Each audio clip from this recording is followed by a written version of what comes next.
serial sandiwara radio Saur Sepuh dalam kisah Singgasana Berdarah.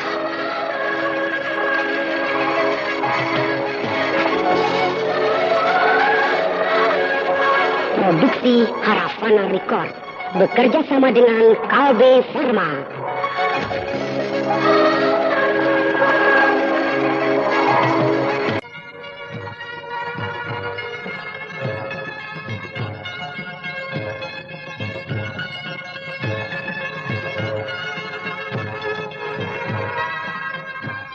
Dalam kisah yang lalu dikisahkan, Brahma menghadapi kesulitan besar untuk dapat meringkus Gardika dan Kendala. Sebab kedua orang buruannya itu dilindungi oleh seorang pembesar kerajaan Kahuripan yang mempunyai pengaruh besar.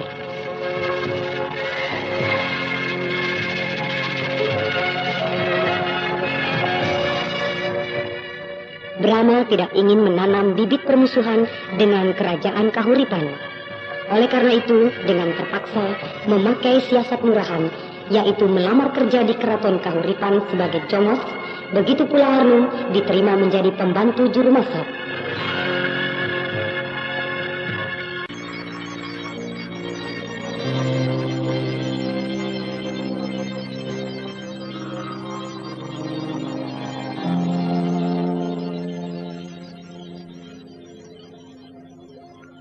Sedang apa kau Ikem? Melamun. Ingat pada suamimu? Tidak, Mbok. Ingat pada rumahmu di desa Turan? Iya. Ingin pulang? Kangen? Tidak. Lalu? Sedang membandingkan suasana keraton dengan desa Turen di waktu malam hari seperti ini. Ya tentu saja jauh berbeda, Kem. Sepinya sama, tapi keadaannya yang berbeda, Mbok. Maksudmu? Desa Turen dan keraton ini di waktu malam sama, sunyi. Yang terdengar hanya suara jengkrik seperti sekarang ini. Cuma di desa Turen ada tambahannya, yaitu suara kodok di sawah. Tentu saja, Kem. Di keraton kan tidak ada sawah. Iya, dan yang paling berbeda, di desa selain sunyi juga gelap. Yang nampak bayangan lebatnya pepohonan. Kalau di sini, meskipun sunyi, tapi terang, banyak lampu. Juga banyak gedung-gedung besar dan tinggi. Ngantuk. Ngantuk, Mbok? Iya, tidur ah. Iya, Mbok.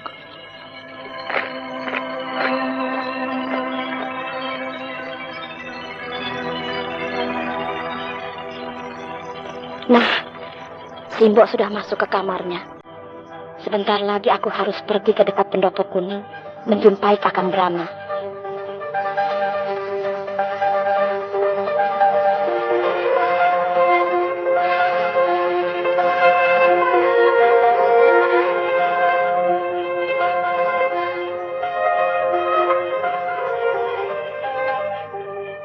Apa kau takut? Melamun sendirian di teras. Senang melihat lampu-lampu itu, Pak Wirot. Apa di desamu tidak ada lampu? Mana ada, Pak. Paling-paling lampu teplok kecil. Itu pun di dalam rumah, Pak. Jadi kalau di luaran ya gelap saja. Kalau bulan sedang terang ya terang. Kalau bulan tertutup awan ya gelap. Sudah gelap, sunyi lagi. Yang kedengaran hanya jengkrik dan kodok. Kebetulan saja, sedang tidak ada pesta di pendopo kuning. Kalau ada, wah, ramai sekali, Kun. Dan tarian, tembang, sandiwara, dan banyak lagi. Kadang-kadang sampai pagi. Yang nonton orang-orang dari mana, Pak? Kan pintu gerbang keraton kalau malam ditutup. Ya, warga komplek keraton ini saja. Kan banyak. Oh. Yang paling getol mengadakan pesta, Paduka Demung Arya Wikapa. Hampir setiap minggu mesti ada pesta di rumahnya. Mungkin kegemarannya bikin rame-rame ya, Pak ya? Memang betul, Kun. Demung Wikapa, seorang pembesar yang royal. Senang poya-poya dan pelesiran. Dan itu sedang main perempuan. Itu sih sudah biasa, Pak Wirot. Pembesar keraton di mana-mana banyak selirnya kan? Ya, kalau dijadikan selir itu bagus. Tapi ini tidak. Lalu? Cuma untuk bersenang-senang saja. Kalau sudah bosan, dibuang. Wah, kejam amat. Ya, begitulah. Wah. Nah, Pak Wirot sudah ngantuk. Tidur saja, Pak. Oh, tidak tidur. Belum ngantuk. Masih ingin ngadem di sini, Pak. Enak. Hawanya seger. Iyalah. Aku mau tidur duluan ya. Iya, baik Pak Wirot.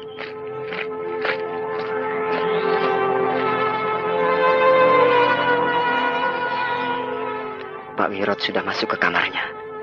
Sebentar lagi, aku harus pergi ke belakang pendopo kuning untuk menjumpai Harlo.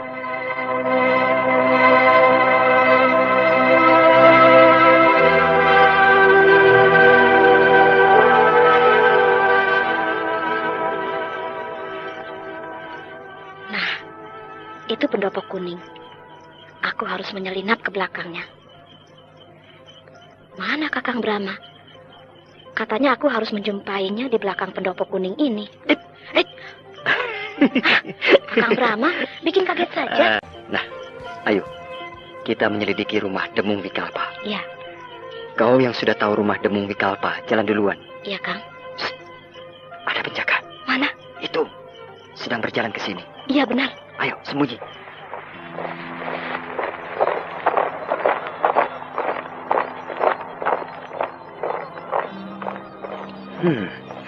Satu regu pasukan keraton sedang mengadakan patroli keliling keraton. Iya, mereka sedang ronda malam. Ayo, jalan terus. Ya.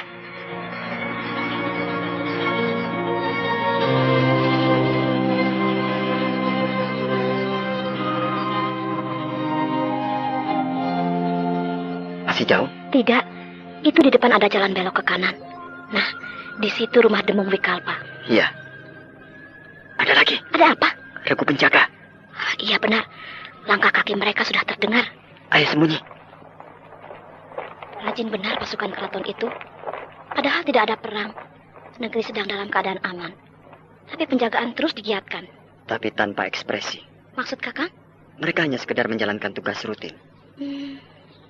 Kau sendiri melihatnya. Mereka, para prajurit keraton itu, menjalankan tugasnya dengan santai.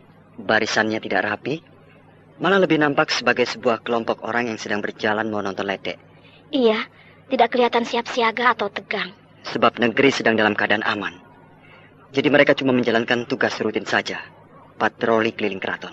Kalau tidak ada perang, memang jenuh jadi prajurit itu. Tiap hari kerjaan cuma baris atau jaga.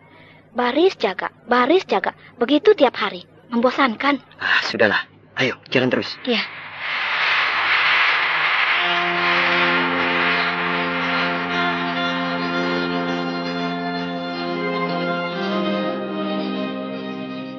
Nah, Kang, itu Balai Rungsari. Rumah Demung Wikalpa? Yang mana? Di belakang Balai Rungsari itu. Ayo kita lihat. Iya.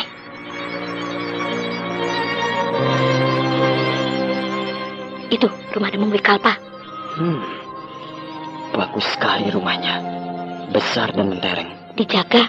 Iya, dijaga ketat. Nampak sekali berbeda dengan rumah-rumah pembesar lainnya yang ada di dalam kompleks keraton ini.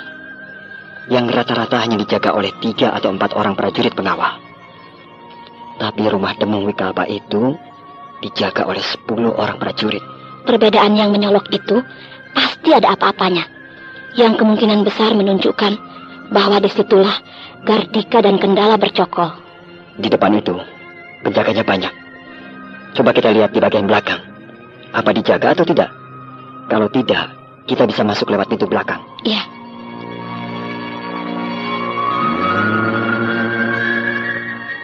Nah, itu ada penjaga. Belum sampai di bagian belakang. Baru sampai di bagian samping. Sudah ada penjaga. Gila.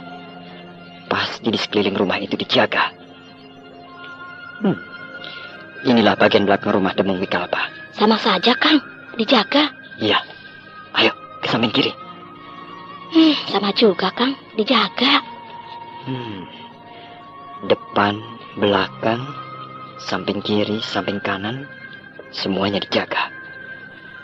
Dengan melihat penjagaan yang menyolok itu, sudah jelas bagi kita yang merupakan suatu petunjuk bahwa Gardika dan Kendala benar-benar berada di rumah itu. Dan tentang siapa pembesar keraton yang memberi perlindungan kepada Gardika dan Kendala, ialah Demung Wikalpa. Lalu apa tindakan kita sekarang? Kita harus lebih meyakinkan dugaan kita. Untuk itu mau tidak mau, kita harus masuk ke rumah Demung Wikalpa. Lewat mana? Sekeliling dijaga dengan ketat. Rumah Demung Wikalpa itu sekelilingnya dipagar tembok, sehingga mirip seperti tembok benteng. Meskipun pagar tembok itu tidak tinggi, tapi untuk bisa melewatinya tidak mudah, sebab penjagaan terlalu kuat. Tapi untung, di sekitarnya terdapat banyak pohon-pohon yang besar dan rindang. Nah, dari atas pohon itu, kita bisa melompat ke dalam pagar tembok. Itu ada pohon sawo kecik, berdekatan dengan pagar tembok. Dari pohon sawo kecik itu saja, kita lompat ke dalam. Baik, ayo kita naik ke atas pohon sawo kecik itu.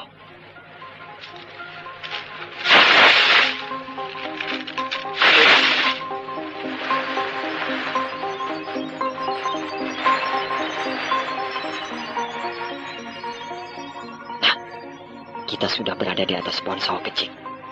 Dari sini kita bisa dengan mudah melompati tembok pagar itu. Iya.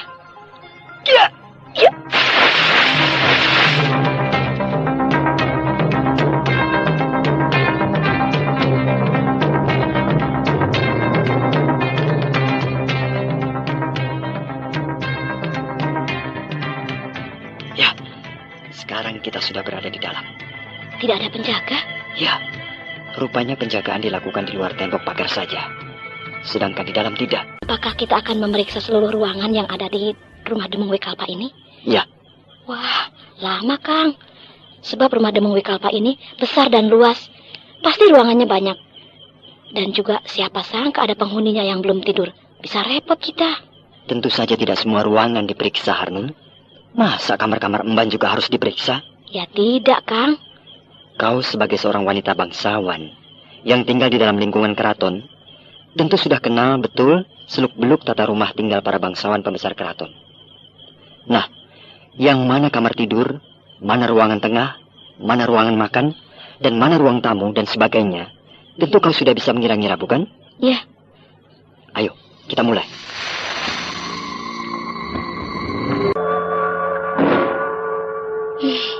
Semua ruangan di rumah Demung Wikalpa itu sudah kita jelajahi. Gardika dan Kendala tidak ada. Yang ada cuma Demung Wikalpa sedang ngorok di kamarnya. Sebentar, Harnum. Ada apa? Ternyata rumah Demung Wikalpa ini terdiri dari 2 bangunan. Yang satu bangunan besar, dan itu rupanya rumah inti, dan sudah kita periksa tadi.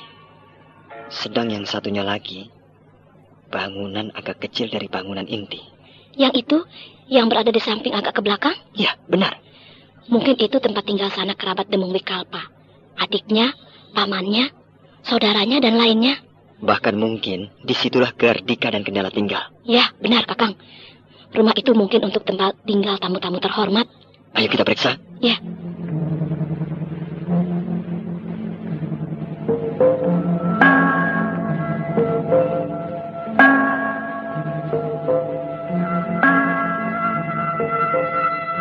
Kendala! Kau Gardika? Ada apa kau ini? Dari tadi duduk termenung di ruangan tengah ini. Kalau tidak duduk, berjalan mundar-mandir mengitari ruangan. Aku tadi sudah masuk ke kamar, tapi tidak bisa tidur. Sama. Aku juga tidak bisa tidur. Perasaanku resah banget, hatiku berdebar-debar. Akan ada apa ya? Kau terlalu memikirkan si Brahma. Ya, mungkin juga. Tidak mungkin dia bisa masuk ke sini. Pintu gerbang keraton kalau malam hari ditutup. Di dalam komplek keraton, regu-regu penjaga setiap saat keliling, patroli, dan rumah kita ini dijaga ketat. Mustahil Brahma dan Harnum bisa menembus penjagaan yang kuat itu. Sudahlah, daripada bingung, lebih baik minum. Apa itu? Arak. Arak? Arak asli buatan Tiongkok. Arak Tiongkok kok bisa sampai ke sini? Kau ini bodoh. Majapahit adalah kerajaan besar. Diakui oleh dunia luar. Sering mengadakan hubungan dengan kerajaan Tiongkok. Raja Majapahit sering mengirim utusan kepada Raja Tiongkok. Begitu pula Raja Tiongkok sering mengirim utusan ke Majapahit. Boleh dikata ada hubungan yang erat antara Majapahit dengan kerajaan Tiongkok. Pantas ada arak buatan Tiongkok di sini. Kerajaan Kahuripan ini bawahan Majapahit. Tentunya kecipratan juga. ikut menikmati barang-barang kiriman dari Tiongkok. Kau sendiri dapat dari mana? Dari Demung Wikalpa. Oh. Ayo, kita minum arak. Nanti bisa tidur enak.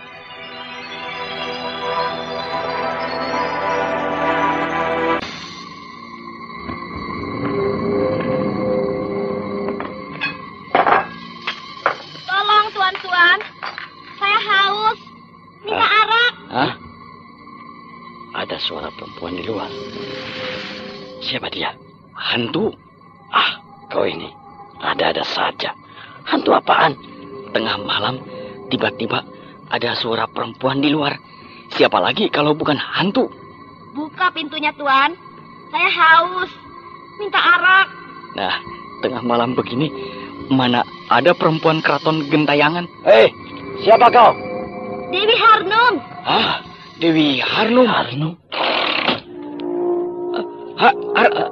Harnum. Apa kabar? Mau minta arak, malah dikatakan cari mati. Mana Brahma? Ini, masuk Kakang Brahma. Brahma. Apa kabar para penjahat? Oh, betepah. Hei, mau kemana kau? Gendala? Ini. Tutup pintunya Harnum dan jaga baik-baik. Baik, Kakang.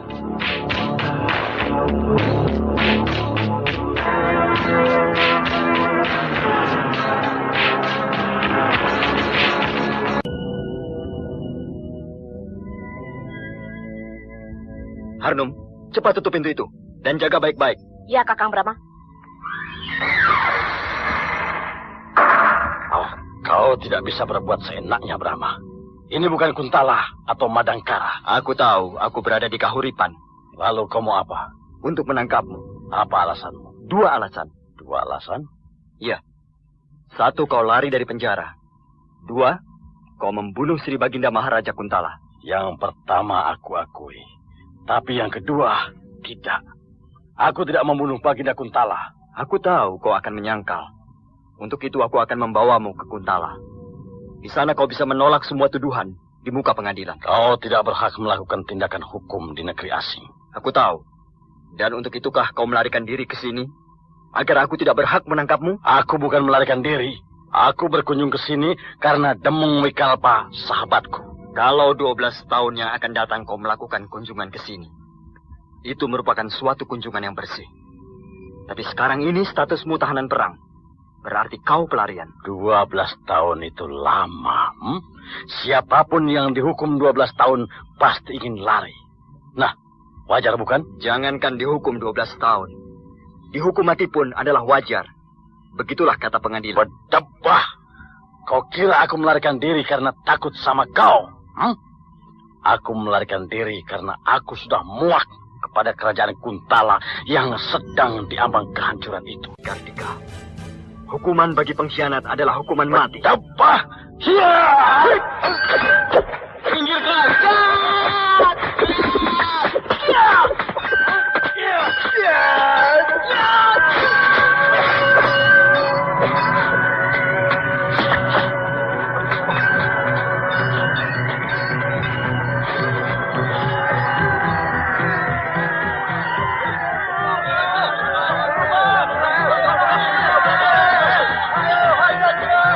Kakang Brahma, pasukan pengawal datang. Tinggalkan tempat ini. Cepat.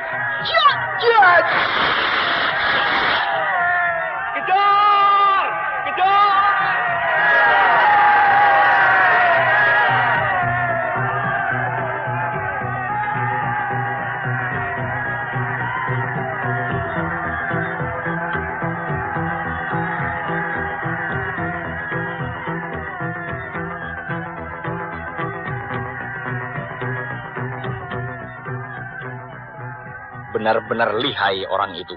Penjagaan ketatnya kurang bagaimana.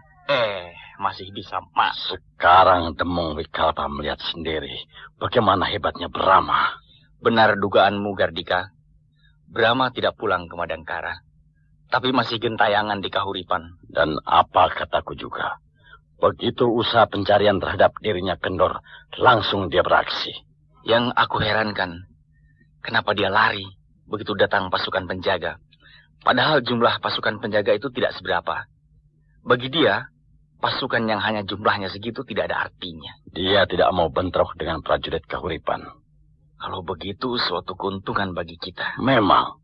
Tapi tidak selamanya kita dikawal pasukan Kahuripan. Seperti kau tahu sendiri.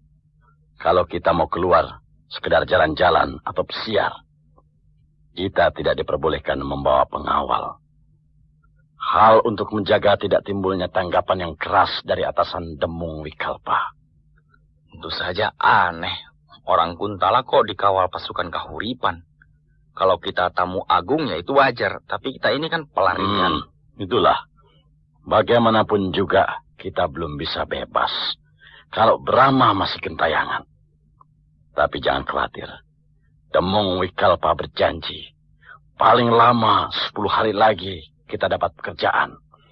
Dan pekerjaan itu di lingkungan pasukan perang. Ya, bagus.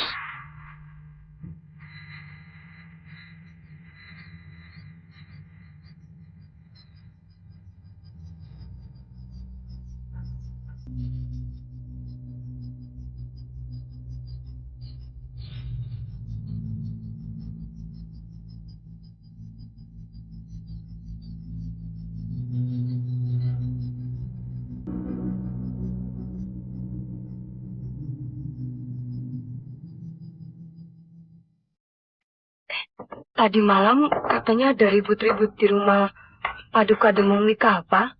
Ribut-ribut apa, Mbok? Ada penjahat. Penjahat?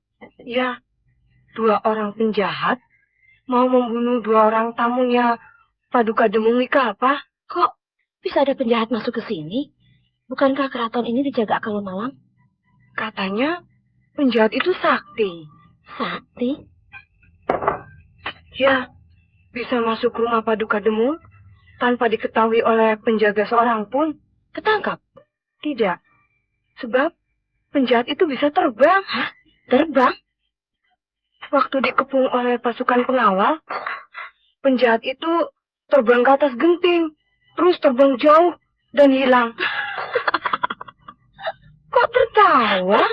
Mana ada manusia bisa terbang? Ada manusia bisa terbang itu hanya di dalam dongeng, Mbok. Buktinya ada.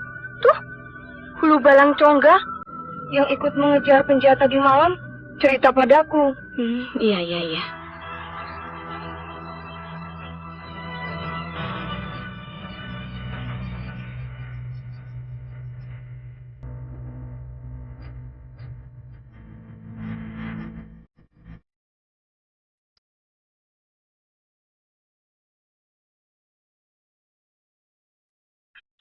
Kejadian tadi malam ramai dibicarakan orang-orang keraton ini, Harnum. Betul, Kakang. Dan katanya penjahat itu bisa terbang.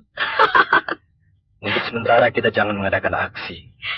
Sebab penjagaan pasti akan dilipat gandakan. Sampai kapan kita diam? Sampai keadaan menjadi reda dan penjagaan jadi kendur. Selama itu, kita tetap berada di sini. Iya, bekerja sebagaimana biasanya. Baik, Kakang.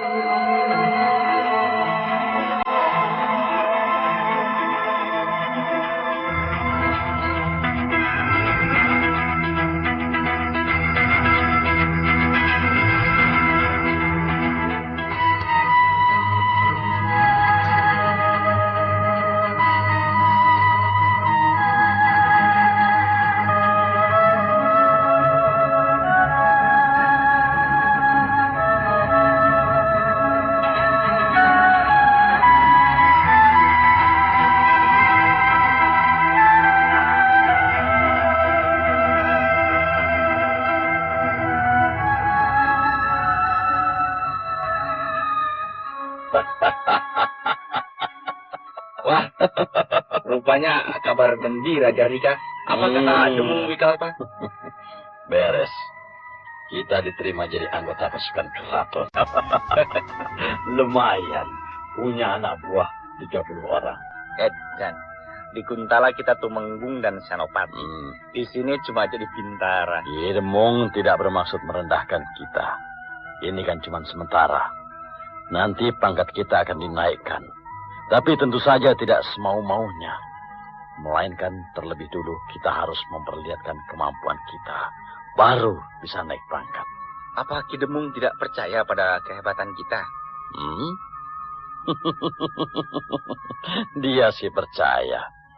Tapi para pimpinan pasukan keraton lainnya kan tidak tahu siapa kita. Iya benar. Anak buahku yang cuma 30 orang itu akan aku gembleng sampai kemampuannya melebihi pasukan.